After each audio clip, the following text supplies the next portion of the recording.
The views and opinions of this broadcast do not reflect the views and opinions of Armed Media, New Productions and its affiliates. Enjoy the show.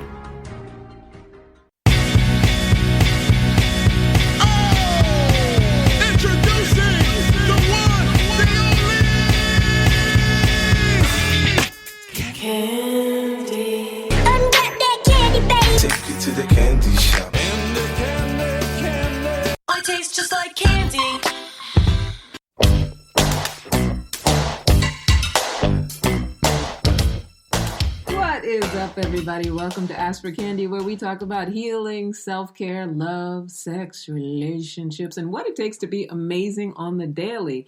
Who I am Candace Harper, lovecoach.com, and my purpose with this podcast is to create healthy, romantic relationships all around the world, especially now that there is a worldwide health crisis and people are in need of love and connection now more than ever. But before we get to that, shout out to Armed Radio and all the peeps around the world listening in. Don't forget to subscribe to Ask for Candy on Anchor, subscribe to our Ask for Candy YouTube channel, Ask for Candy Podcast, and when you subscribe, even if you're busy on a Thursday night, you'll never have to miss a show. Also, we're on Patreon, so if you want to become a patron of the show, just click the link in our post description.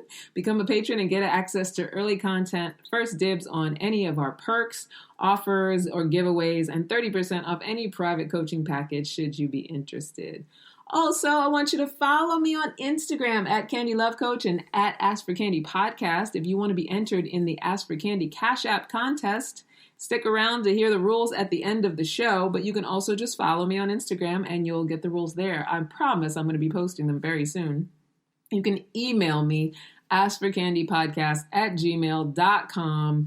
Any of those questions or comments or anything you have to say can be answered in a later broadcast, or we can talk about it. You might even, send something that could be a good topic on the show. You never know. Those of you who've been listening, you know that I am a relationship coach, a workshop facilitator, and a professional matchmaker with Talkify. And if you've never heard of Talkify, it's an amazing digital service where you can hire a matchmaker to do all the sifting and the vetting on your behalf. And it's especially great for people who struggle with initiating contact or simply picking the right partner. Matchmaking and relationship coaching is my zone of genius, and the best part about it is that week to week, I get to grow and learn as I interact with people around the most intimate part of their lives. I get to meet and nurture new clients. I get to screen possible dating candidates for them. I get to design programs and activities that deepen their ability to get to know each other. But most importantly, I get to be part of what supports healthy beginnings and a sustainably healthy relationship.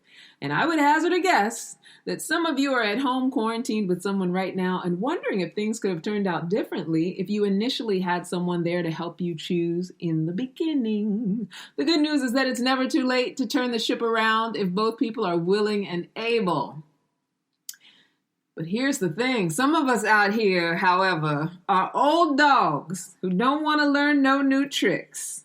And tonight, I want to talk to my older singles, the older single scene in particular, because, through my matchmaking, through my coaching, I get to work with people in their 40s, 50s, and even 60s, 30s, 40s, 50s, and 60s. So that's 4 decades across. And in my own personal life, when it comes to dating and mating and matching and all of that stuff, I meet people a wide range of ages. I tend to attract men from their late 30s to their early 60s and sometimes beyond. So it's a privilege to do so, to work with and to meet all of these people from different stages of life. And it's interesting. And there is a very strange phenomena that I am beginning to perceive. And tonight I have way more questions than answers. Normally, you guys know I'm usually full of information, which I'm not afraid to share or express. But tonight I really have a lot more questions than anything else. Because in my own experiences and my recent experiences with clients and, in moving in the circles that I move in and talking to who I talk to, there's sort of a reoccurring thing that's going on. Now, you guys know that normally all the time, I'm about personal responsibility, right? I'm someone for whom if I have a complaint, the first thing I want to do is look inward to see if that complaint is something that I am generating for, whatever the problem is itself, or is there something else going on with me? Is there, where's my responsibility and what went wrong? If I'm not having a good experience, what can I do to generate something different so that I can have a good experience? And I'm the same way with my clients. I'm the same way with you guys. I'm the same way with anybody who comes to me. And more often than not, I work with way more women than men. So I'm usually in the conversation of women. We talk about our experiences, and we also have to take responsibility for our own experiences. And we also have to generate the love lives and the general lives that we want to generate, and that it's not about blaming men or anything like that. So I don't subscribe to this idea that there's something wrong with all men, or that any one gender is more responsible for the state of dating today. I feel like we're all responsible for our own experiences. But this strange phenomena that I feel like has come up is, I don't know, I hate to generalize, but I'm going to end up generalizing a little bit. So last year, I briefly dated this guy who was in his mid-50s. Nice looking guy, a philanthropist, a contributor to his community, very much a giver, very much a gentleman. We went to some fun places to date, had some laughs. And by giver, I mean, like in that community sort of way. Even his job was very much about being in service to the community. We had some laughs together. He seemed like he could be a lot of fun. It felt like there was a lot of potential there, but we only went on a few dates because it wasn't long before I realized that there was just no like sweetness in the relationship. Now, the name of this show is Ask for Candy. So I'm all about, and I think for everybody, your particular relationship should have the level of affection and kindness and compassion and being sweet to each other. Like everybody, that's part of what speaks to your compatibility, is that everybody, in the relationship, and by everybody, I mean the two people or, whatever, if you're polyamorous, but that there's an agreement that this is the level of affection and interaction and compassion and kindness that we enjoy together, right? So everybody's not for everybody. So it's possible to date someone for whom your levels are different. And there's nothing wrong with that. But the reason that he and I didn't seem to be really hitting it off is because I didn't feel like a level of like romanticness or sweetness or, and maybe it's, I'm very affectionate, that sort of like ooey gooey. You want to like be with that person. You feel like that person's really attracted to you. You feel really attracted to that person. And it just didn't feel romantic and kind. It kind of felt like I was always with a business partner. When we went out together, not, it just wasn't, the sexy romanticness just wasn't there. But I found him physically attractive, which was weird. And I got the sense that he found me physically attractive, but it wasn't, there was no soft conversations, no ear whispering. There was no compliments unless I gave them to him. He was just very, for lack of a better word, rigid. Now, mind you, we never slept together, so that is not a euphemism. He just was like a rigid personality. So it wasn't long before our conversations just felt combative. Like no matter what I would say, he loved to counter or invalidate it. He wanted to always sort of be in a debate. And, even though I tend to avoid political, religious arguments, sometimes we would get in conversations about important things and he just was so adamant about his rightness about things. And there was no discussing it. There was no, there was no discussing it without like a belittling kind of response, and just very short, in his responses, and just it never felt like I was talking to someone, for whom there was a lot of compassion between us. And it felt like my personal thoughts were a challenge to his need to conversationally crush it. Like he had to crush it every time. He had to be like, the mic dropper, and he had to like make sure that I knew my place. And I actually found myself in a frustrated argument with him a number of times. And then I would be mad at myself for stepping out of my feminine energy and even getting defensive, because in as much as I consider myself first a humanist and also a feminist, but I believe in the rights of men. I believe in the importance of men and their value and all of that stuff. And so whatever people associate with being a feminist, that it's somehow a man-hater, I have none of that. Like, I want everyone to be loved and advanced and have their rights and, be able to be happy. I don't believe that one gender has to be squashed for another one. And I know I'm being binary, but That's this conversation. I don't believe that one side has to be squashed in order for another to advance. So, yeah, like I really don't believe in that whole like getting into combat with each other. And if we don't agree or having conflict or something like that, that it's about, making sure to win. And so for me, I don't feel good if there's a defensiveness, or if I feel attacked and I pull myself out of my feminine energy and go into that masculine energy where I'm fighting with someone. It's an emotional response. And then afterwards, I never feel good about it. Right. And I'm sure that you guys have been in relationships where whatever it is with that person, they trigger an emotional response, or you have an emotional response, which we're all responsible for, but then you don't necessarily feel good about that emotional response. And that is what makes it not feel good to be around that person. And I think for both men and women, when we don't feel good around a person, that's when we decide it's, you don't really want to date them. You don't want to date anybody that you don't consistently feel good around. And there's nothing wrong with that. Like sometimes we feel a little guilty, but if being around that person, you end up coming out of yourself, or you end up being confronted with things, then yeah, I always say when you're triggered, that means there's something to heal, there's something to look at. But if someone is constantly triggering you, or if you're feeling like you have to defend yourself against somebody, then that's a sure sign of incompatibility. So go heal whatever you need to heal so you don't feel defensive. And then, don't spend so much time with that person, because that person's going to be who they're going to be. Right? That's a whole nother road. But what I want to get to is that, I feel like there's sort of this trending that's happening. And I don't want to generalize older men, but I'm finding that there's a number of cases lately, and this has come up a lot in conversation, that, men get to a certain age, and there's that cliche about teaching an old dog new tricks and how you just can't do that. You just can't teach an old dog new tricks, they say. And, I hate to put all the men in this vat. But it just keeps being proven over and over again. And I even see it in my own father. And he was the second man that I've experienced that kind of combativeness with. I talked about my last relationship last week. But most of the other men that I've ever dated for any period of time, or at the very least, they were sweet, romantic, flirtatious. They were lovers, not fighters, which I adore.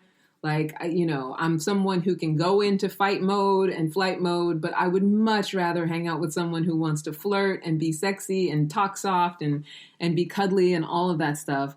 And we can all have our own thoughts and still be sweet to each other. Like, we don't have to agree on everything. And if I see it a different way, then it's not a big deal, and we can still love on each other.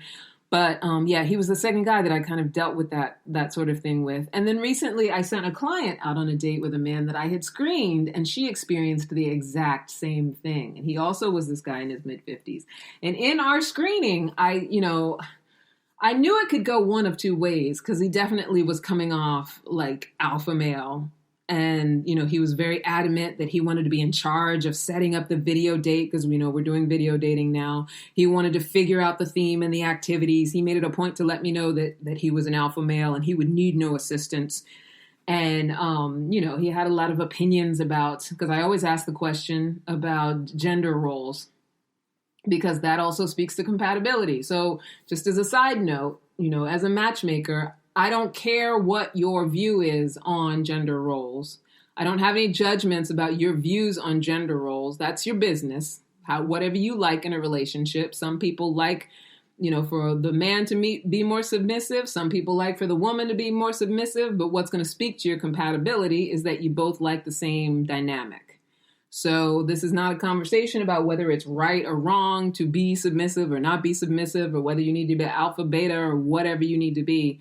But it is really important, I think, as far as compatibility is concerned, that two people see it the same way. Because if you don't, that's an incompatibility, right? You have no business being in a romantic relationship.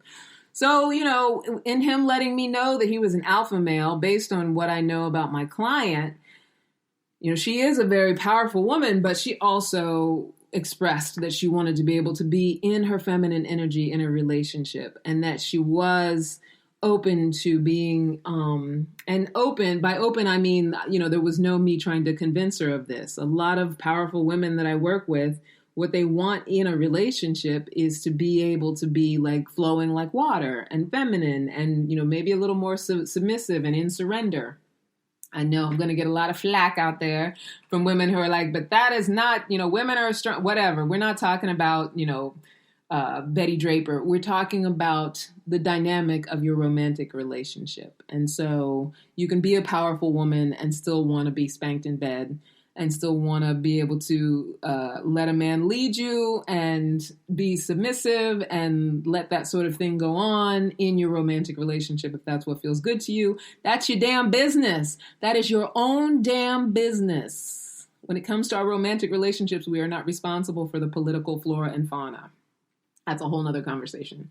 So anyway, I thought that this would be a great match because she really wanted to be in her feminine energy and he was all about alpha male.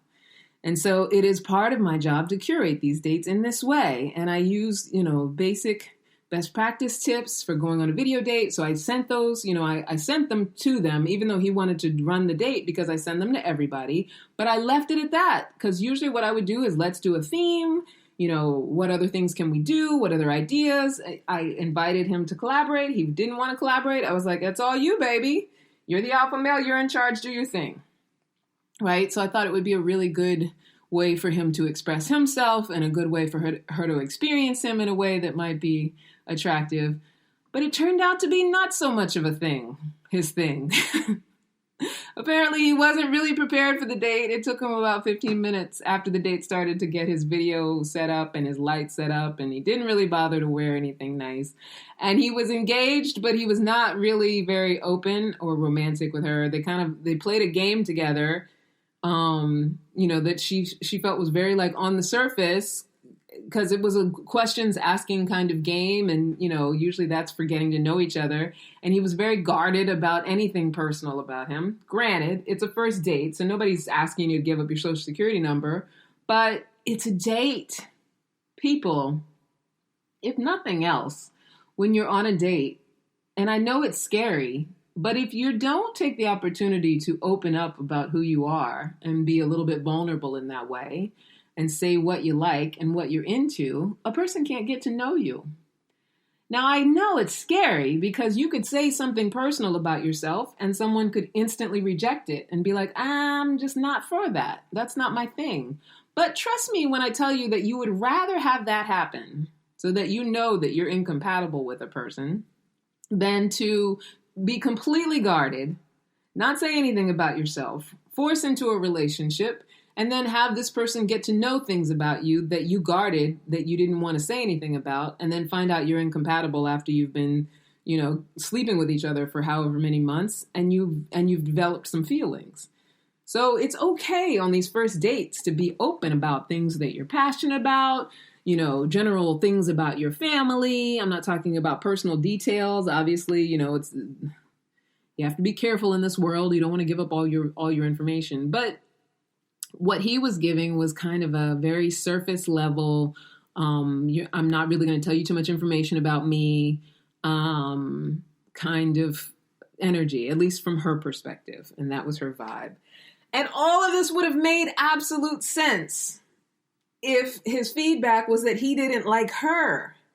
But when his feedback came through, he gave the date a 5 out of 5 stars and said she was smart and funny and that he had a great time, which had me perplexed because I was like, here we go again. Another situation where there's an older guy, and maybe it's younger guys too, but an older guy who's coming off like super rigid, super, no vulnerability, no openness, no romanticness, no warmth.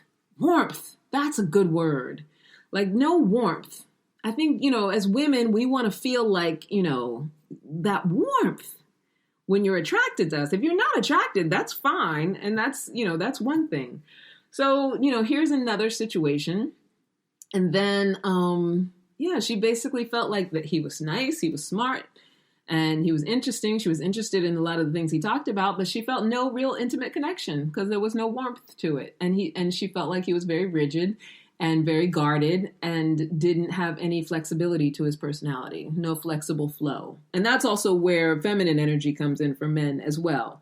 So, at some point we'll do a show about masculine and feminine energy. We all have both masculine and feminine energy. And the vulnerability piece, the ability to flow a little bit, like for every very masculine energy man, there still has to be that side that can flow a little bit, that can be influenced a little bit, that will kind of step out of his comfort zone and surrender into the situation and develop partnership a little bit, because that's the dance. Our feminine, masculine energies, they're dancing together to find this sort of partnership. And that's what relating is, that seeing each other and accepting each other and being part of the dance.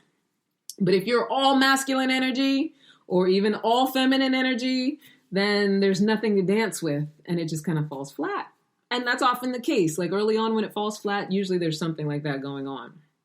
Then another case was a male client that I recently took on who's also in his mid-50s and just has this very staunch set of requirements for what his match needs to be.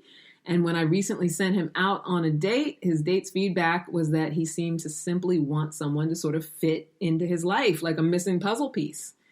And his feedback was very like, well, she had, the age of her child is too young, but I don't want kids that are too old. He didn't like the idea of teenagers, but her child was too young. So her children have to be middle school age, and she can't be from any other country but the US. And there's a lot of very staunch rules that he has set up for how she's going to fit into his life. And her feeling was like, well, this is all about me fitting into your life. Where is the give and take? And she said, I didn't get a sense that he wanted anything but sort of someone to drop in. And there probably is that peg, that peg to fit into his square hole, or, whatever shape the hole is, the peg will fit in. But I think the danger in this rigidity that a lot of older men have, and you know what, probably a lot of older women too, and it shows up in a different way, but the danger in this rigidity is that it closes off possibility. Because as a romantic partnership, the idea is that no matter how old we get, there has to be a growing together, right? There has to be an evolution in how we get to know each other and how we learn different things from each other. And, what can be possible as far as how we relate. Because without all of that stuff, we're not really being in relationship, and there's not really a point to it except for, if you just want to have somebody who you can regularly have sex with, your money is better spent, getting a sex worker and having regular sex and just moving on with the rest of your life, doing things the way you've always done them. Right? Whether you're a man or a woman, your money is better spent just hiring someone for services, if services are all that you need. But if we're talking about really getting into companionship, this idea of being an old dog who can't learn a new trick or can't be open or flexible with someone else and can't flow or surrender, it's unworkable. It just doesn't work. So tonight's topic: why does it seem that older guys get harder to date? That is my question for this evening. And what I'm hoping out of everybody who's listening, I'm hoping that you will email me, askforcandypodcast@gmail.com, with your thoughts on this. But I also, me, I had to go on the internets, on the interwebs, and do a little research, a little soul searching, a little article searching, a little reading. And of course, I stumbled upon an article on the AARP website, since we're talking about men of a certain age. And this very nice man, Michael Castleman, wrote an interesting article, The Man's Guide to Dating After 50, 8 Things to Know If You Want to Get Back in the Game.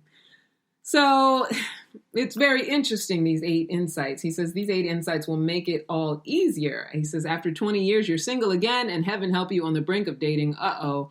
How should you begin? Maybe call that old high school flame, approach that work colleague you always thought was kind of cute, sign up for an online dating site. These are the questions. Like, are these all the things that you could possibly do? And once you do score a date, what should you expect in terms of sex? So he's out here talking to all you guys about the 8 things, the 8 insights that are going to make it easier for you to date. Now, I read them through and I'm going to go through them right now, but here's the thing about them. Like, I wonder if the belief in these things or this type of thinking, and you'll know once I share these with you, is part of what has people get so rigid after a certain age. I know that there are a lot of variables because, you know, by the time you hit your 50s, you've probably been married 1 or 2 times, sometimes 3 times, sometimes even up to 4 times. You know, you've maybe had a loss of a spouse as far as a death. I know in the comments for this article, there were people who were talking about having lost partners to cancer. You know, you've been through some pain, you've raised some children, possibly. There's a lot of variables to what has a person feel the way they feel after they get to a certain age, you know, whether it's their body issues and going through the aging process and being worried about what they look like. All of that stuff definitely affects how we show up when it comes to our dating life and whether dating after a certain age is even at all comfortable, right? Because all of those things can make it feel like, this is just not so comfortable. You want to be sexy. There's a lot of pressure to, you know, look younger than you are. Just in our culture alone, you know, there's a lot. And you don't want to come with your baggage. You don't want to tell too much too soon. You don't want to, you know, there's so much stuff to think about. But, you know, I think that it's important that we always get back to remembering that the whole purpose of partnering and dating and wanting to be in a relationship with someone is for companionship and for, you know, romance and friendship and for support, you know, because otherwise, what's the point? So this Michael Castleman came up with these 8 insights that he believes will make it all easier. So let's talk them through. So the first one he says is some things don't change. It's always been challenging to meet women, even with dozens of dating sites. It still is. So he's already setting you up, guys, that it's going to be challenging for you. Use the classic dating strategies, introductions through friends, blind dates, meeting through activities, work, recreation, religious, etc., and plain old serendipity. Tell everyone you know that you're interested in dating, ask to be fixed up, get involved in activities you enjoy. Through them, you'll probably meet women who also enjoy them, women who might become friends, and eventually maybe more. So, yeah, I mean, I guess those are some conventional ways to meet people, most definitely. But if you're already of the mindset that it's challenging to meet women, now, that's not to say that in the past, when you were younger, maybe before you got married or before you ended up in other relationships, or maybe all the way up until now, if you never got married, it has been a challenge to meet women. But if that's the mindset, and that's what I worry is the mindset with these recent guys that I was just talking about, those recent examples, and those of you, if you know any guys out there who are like in their 50s and they're struggling with actually getting into a partnership or, you know, having a long-term relationship with a woman because of this kind of rigidity, this rigidity comes out of the belief that it's going to be challenging. And that, you know, because there was something wrong, and I'm putting wrong in quotations, with women that I've been with before, or because it didn't work out before, you know, this is just how it goes. This is just how I see it. I'm jaded. This is how I look at dating. I have enough proof around me. I have enough people to co-sign this negative thinking and this way of thinking. So if I'm walking straight into something with the idea that it's going to be challenging, then I'm 100% right, because we experience exactly what we believe. There are people every day who adjust their mindset and have a different way of viewing it, don't approach it as a challenging thing, maybe don't even define it at all, and just get out there and do it. And all those options that he mentioned are definitely options, you know, and also I work for Talkify. Talkify is a great service for signing up and meeting women, and also being willing to go through the transformation from being a single man to being a man in a relationship. And I say the same thing to women. There has to be a willingness to go through that transformation, because the price of your partnership, your relationship, your long-term forever is your singlehood. And so all the trappings and the hang-ups that you have during your singlehood, all the things that you don't want to let go of because you have assigned them to you as your identity, all of that stuff is the stuff that can be holding you back. And that's that rigidity. Like, for example, the guy I was talking about never tried a shellfish in his life, but refused to even taste it. And I don't care. I would not date somebody for that reason. But it's that kind of thing where it's like, I won't step out of my comfort zone. And that's a tiny thing. If he was not willing to step out of his little comfort zone for something as small as that, then that speaks to, really, how are you living your life? If I won't veer from my routine and my way of being and what I've chosen for myself, not even an inch. And I get it. The reason that we get that way, the reason that we get so married to our routine and attached to the way that things are is because there's safety in that, especially after you've lived a few decades and been through some shit. And for those of you out there who've ever been through the loss of somebody or the sickness of a partner or, ups and downs with children, or even the loss of a child. I know even a relationship coach who's lost a son. Like, people have been through some shit by the time you're in your 50s. So, of course, you want to put up all those walls that you think are the walls of safety.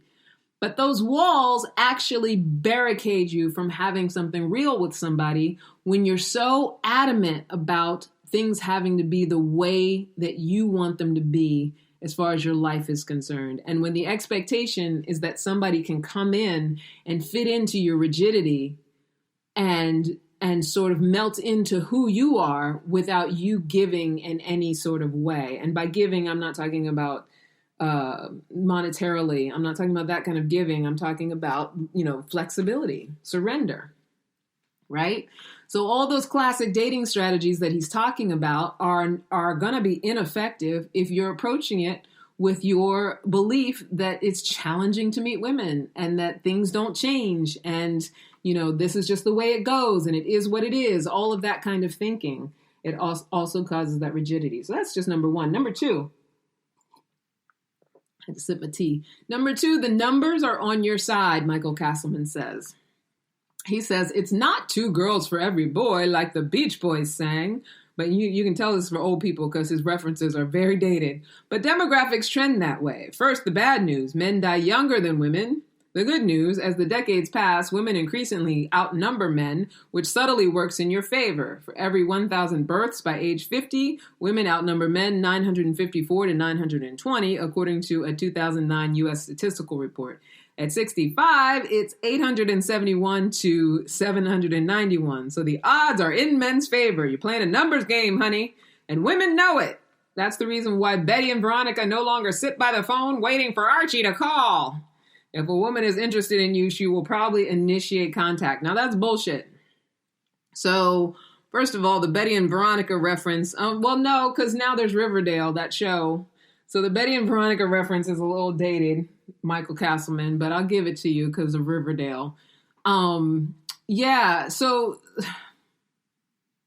I don't know that it's true that Betty and Veronica no longer sit by the phone waiting for Archie to call because, we're those of us of Gen X and later Gen X and then on up. I think it's baby boomers who are next and the forgotten generation. I think that we very much were taught that you do not initiate. And so I think women of my age are sort of the beginning of that, the willingness to initiate and make the phone call and all of that stuff. I got to be perfectly honest. I'm a Gen Xer, and I'm not completely comfortable with being the initiator of conversation for a good while in the beginning of a relationship. I do it, but I don't love it because I was taught that's not what women do, and that was conditioned into me. And, on a lot of levels, even as a love coach, I do believe there's something to be said for the dynamic of not trying to manipulate anybody, but focusing on who you are as a woman, as opposed to how often you have contact with that man and letting him sort of let you know that he is on board. Because I do think it's very easy as women for us to fall into situations where it's a fake relationship or that the man is not as committed in the relationship and the woman is completely into it. And so I feel like one of the ways to sort of, I guess balance that dynamic is to let men actually give them the space to express their commitment to being there. And I think that if you don't give them that space, a lot of times they will go with the flow. Men tend to be very status quo, and a woman can very much be running what she thinks is a relationship with a man who's just kind of half participating because she's initiating contact. She's doing everything. She's chasing. She's there whenever he needs and all of that stuff. And I think the danger in that is that you could very easily fall into a situation where you're with somebody who's complacent, because they're not really that into it, but they're okay with having the regular sex and the companionship. And, men are happy as long as they're satisfied in the moment often. So I say all of that to say, I know that's a total sidebar, but I say all of that to say that to say she'll probably initiate contact is, I don't think that that's accurate. If you're an older man and you date older women, maybe with a younger woman, she might. But this whole thing of like going with the statistics, I mean, I guess on some level they're on your side if you're playing the numbers game, but you have to think when it comes to your love relationships, you really have to think on an individual level. Like it goes back to believing what's possible for you. So if you're walking around thinking, if I play the odds, at some point I'm going to hit the number. It doesn't really work that way for sustainable partnership. I mean, that might be fine for sexual availability, or if you want to date a lot of women or, whatever. But we're talking about, you're of a certain age. You want somebody who's going to be sustainable for at least whatever amount of time you have left here and make it meaningful. If you want to make it meaningful, so I think that relying on the statistics and then, sitting back because you're going to let her initiate the contact and all of that stuff. Like, I don't know. To me, it just sounds like a very cynical, unattractive way for a man to be. It's very attractive, when a man is clear and confident. He's clear about what he wants. He's confident about what he wants. And I think that's the guy who is clear, confident, and makes the steps and takes action. That's always going to be the guy that gets a great woman. And those type of men do not stay single for very long.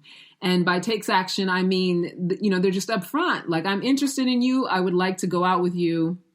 I'm not saying that you will hit every time. I've had guys say that to me who I absolutely 100% was not interested in.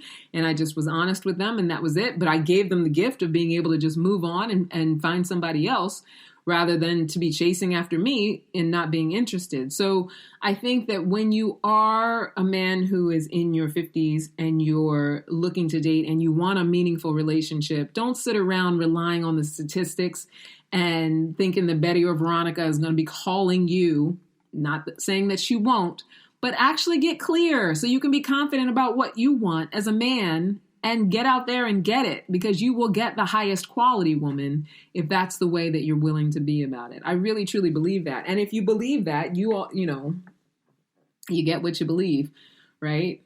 Number 3, Michael Castleman says to Google yourself. So I guess this is going to make it easier because women will, so you better know what they'll find. Okay, for you old guys out there who don't know much about the Google, I feel like he's kind of talking down a little bit. That's, me kind of making fun of that, because he says, try to correct misinformation or at least be prepared to prove that you're not the escaped serial killer who shares your name. And while you're at it, make sure your Facebook page won't raise eyebrows. I don't know what you're posting, mister, on your Facebook page, but it's raising eyebrows. Maybe it's like some political stuff or, whatever. I don't know about all that. I mean, my Facebook page could probably raise some eyebrows. I think, whatever. Just in regular life, you should Google yourself just so you know what's on the internet about you. I don't know that this insight will make your dating necessarily any easier unless you're doing some radical shit online. And I don't think that most men in their mid-50s and up are doing anything all that radical. I see a lot of grandkids. I see a lot of, trips and hobbies and things like that. And that stuff is really good because, any woman that you'd potentially date, if she Googles all that stuff, when I Google a man, I love seeing, pictures of his grown kids and, his thoughts about things, what kinds of political things he's interested in, what kinds of social things he's interested in. Does he like sports? All of that stuff. And yes, of course, if he had the same name as a serial killer, that would give me pause. until I looked and saw that the pictures are different or, whatever. I just think, I don't know about Google. Google, just be yourself. As far as Google is concerned, you're a man of a certain age, you're mature enough. I don't know that necessarily is all that helpful. He says dating sites have advantages. So Michael Castleman is encouraging that you use dating sites. One is that you cast a wide net. Tip, upload smiling photos. That I absolutely agree with. And I posted about this not too long ago, and one of my male friends sort of scolded me about it because I'm not supposed to be telling men what to do. But, he says photos increase men's response rate 40%. You got to have photos and you got to be smiling and you got to stop taking that picture that's from below your chin. I screened a great guy the other day and he was asking me, he's like, I'm so bad at selfies. What can I do to improve my selfies? Go to your Sightline with your phone, with your picture-taking device, your picture-taking machine. Go to your own Sightline and just take a straight photo and smile. Just smile. And just be who you are, right? Don't do that thing where you're sitting in your comfy chair and your chin is doubled down because you're looking down like you're walking downstairs and the phone is in your lap and you hit the selfie button that so many men do and then post it on a dating site. Now, this is not about trying to fool anybody into thinking that you're better looking than you are, but at least look like you look. Don't put a picture that is completely unflattering, like you didn't even bother. Like that, that speaks back to that rigidity and that self-protection and self-sabotage. Just bother to look how you actually really look. Bother to be somewhere besides your bathroom. I mean, if all you ever are is in your bathroom, then, I guess your compatibility will be with somebody who's only wants to be in the bathroom, but that will narrow your chances. Number 5, Michael Castleman says, dating sites have disadvantages. Some of the members are flakier than pie crust.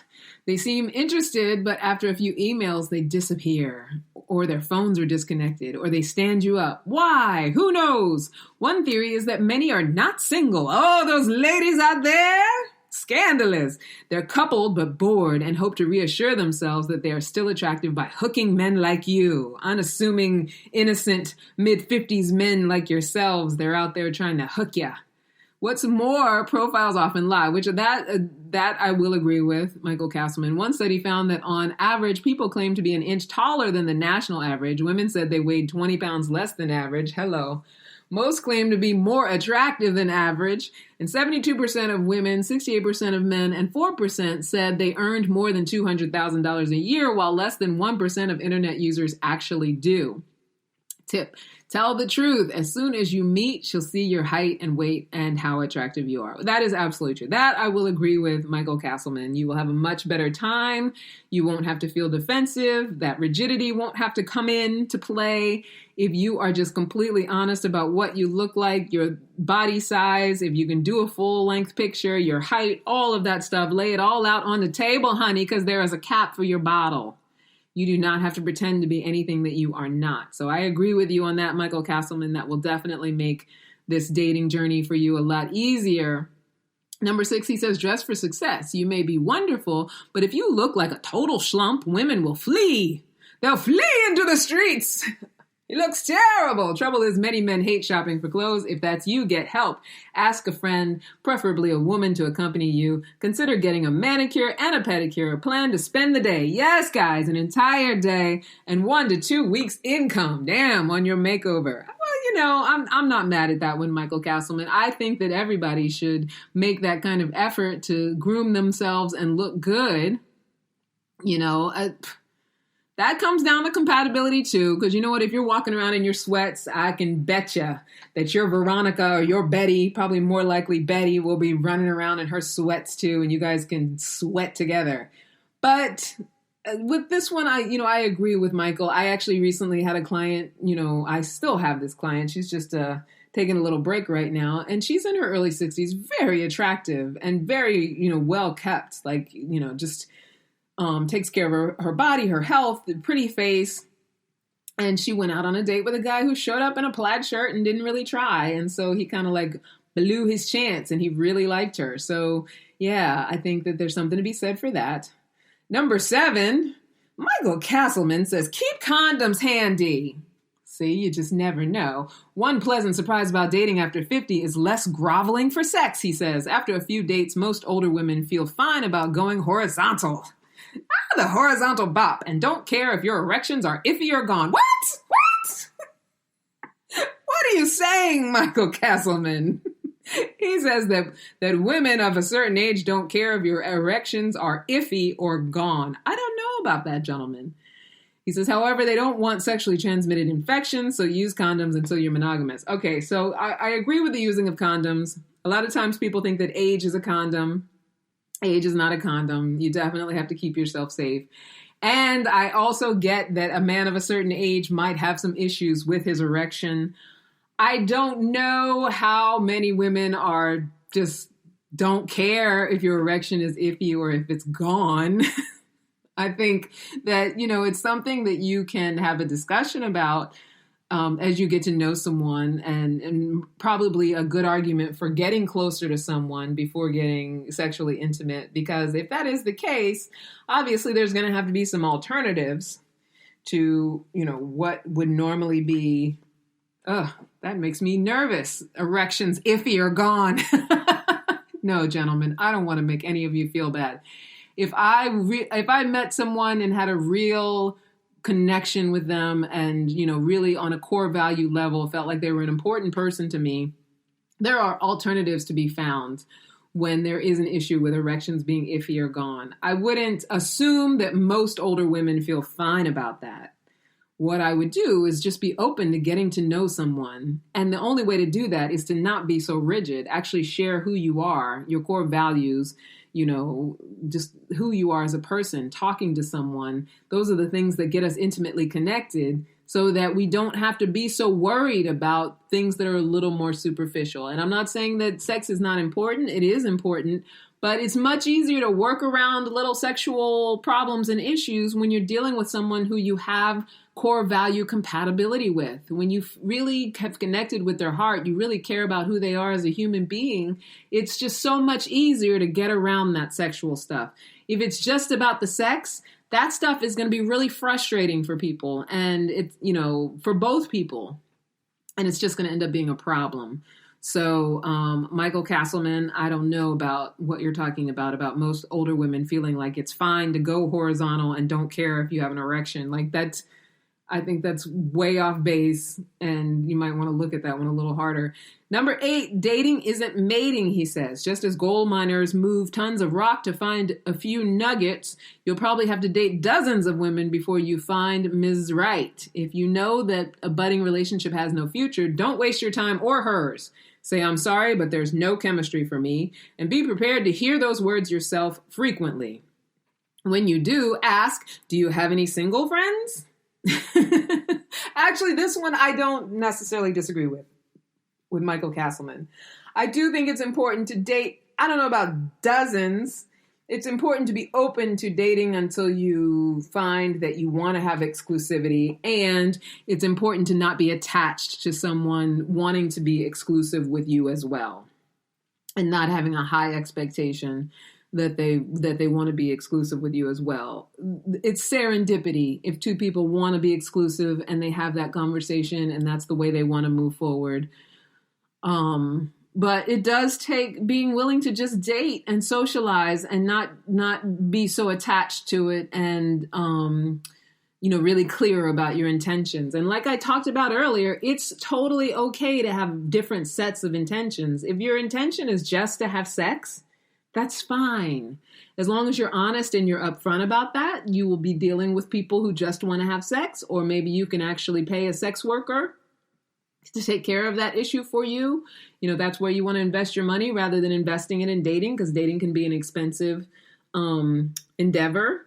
If you're somebody who really wants a long-term, healthy, sustainable relationship and a real connection, then the dating and the socializing definitely is a part of it. And it's just about not getting attached to forcing that to happen. It's about being open to the possibilities, getting to know people, opening yourself up, letting people know who you are as a human being. I know it's a scary world. People don't want to give too many of their details, but it is okay to open up about what you're passionate about, what you're purposeful about, what's important to you, who you are in the world, what you want to contribute to the world, what your relationships with your friends and family are like. It's okay to open up about that stuff because that's the kind of stuff that connects us. So that rigidity, that being an old dog that can't learn new tricks, that refusal to try new things or be out of your comfort zone, that expectation that someone be the missing piece to your puzzle and just fit right in without any sort of give or take. All of that is very self-sabotaging to anybody who wants a healthy and long-term relationship. So, like I said in the beginning, I don't think that that's true of all men of a certain age, but I do think it might be trending. And in a lot of ways it's trending with women too. But I talk to the women almost every week. So, I felt like this week it's time to turn it on the men a little bit and have that conversation. So if you're out there listening and you want to respond to any of the things that I've said, or you have some feelings about it, if you disagree, especially, please email me, askforcandypodcast@gmail.com. If you have any feelings behind what I said, I love to engage in conversation about it, and I'm happy to talk about it on any upcoming show. And, I might be opening things up to having guests again, even though I love this forum of just me talking about me things. It's all about me. I love it this way, but I also love talking to people as well. So if you email me, you never know. I might be like, hey, come on the show. Let's have a little dialogue about it. Anyway, that is that for that topic. Men, older men, you're getting harder to date. And that's just something to look at. You don't want to be so rigid and so tough and so hard. There's nothing wrong with being an alpha male. It's a great thing. There's nothing wrong with being in your masculine energy, but you got to realize that you got feminine energy too. And you want to be able to surrender and flow and be open and just allow for some things, some acceptance, because that's what we all want ultimately, is to be loved and accepted for exactly who we are, to be seen. You cannot be loved and accepted for who you are if you will not allow other people to see you, to see who you are, how you are, what's important to you, and what's in your heart. And that's the end of that soapbox. So as you guys know, I am a matchmaker for Talkify. If you want to be included in my roster of recruits to be matched with a client for free, send me a private message on Facebook with your interest and your email, and I'll send you my recruitment link. All you have to be is single and open to being screened to go on a blind date. There is a screening process. You can't just come on in there with your two long arms and your empty pockets and be like, oh, set me up with somebody nice. No, you get screened. We got to make sure that you are a quality human being. And I ask all the questions. I ask about your core values. I ask about your purpose. I want to know who you are as a human being, what you're coming with, what your dreams are, what you envision, what you spend your money on. Honey, I'm going to be asking all of those questions. But it's a really good experience because you get to kind of figure out what you might need to shed in order to have the love life that you want. That's what I'm all about. I want people to have a love life. The other thing for my ladies is the Epic Circle. It's an online healing circle for women everywhere. Every Monday night, we as women come together as a community. We will be causing personal transformation when it comes to communication, forgiveness, self-love, mother-daughter relationships, purpose, friendship, just all the tools we need to be as big as we were meant to be in this world. And last week, we've been working on forgiveness for the last couple of weeks. And so I think we're almost done with that topic. We're writing forgiveness letters to pivotal people in our lives. And, then we're going to be moving on to some other stuff. We're going to get into the purpose segment of things. There's a lot of really great things going on. I have a new package session called the Sexual Chrysalis Session, which I would love for any of you to, it's a one-off session. And if you want to get some clarity around your sexual desires, some clarity, some womb clearing, some, vaginal rejuvenation of the heart, that is what this session is for. It's to clear out all that old history and those hang-ups and, the sexual stuff that's static, that's making it difficult to maybe connect and find chemistry with people. That is what that session is all about. I've got people signing up for it already. And if you email me, I will send you the link so you can sign up for that session. It's a one-off session. And this week, did I say this already? I'm kicking off the monthly Ask for Cash App contest. Ask for Cash App. You can win $50 to $75 directly to your Cash App for following the directions I'll be posting on Instagram. And my Instagram is at Ask for Candy Podcast and at Candy Love Coach. Follow me and find out how you can win for the month of May. We still got a couple weeks left in May, so there's still an opportunity to win. Shout out to Ask for Candy Podcast group. Join the Ask for Candy Podcast group on Facebook if you're out there, and join Armed Radio Group News if you're out there. Don't forget to subscribe to our YouTube channel, Ask for Candy Podcast, to catch any episodes you may have missed. And subscribe to Ask for Candy on Anchor. Email me at askforcandypodcast@gmail.com and send your questions and comments. They may even become topics on the show.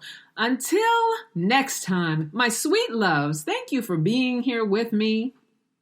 It's always a pleasure. I always feel like, we get connected, even though it's just me talking to you.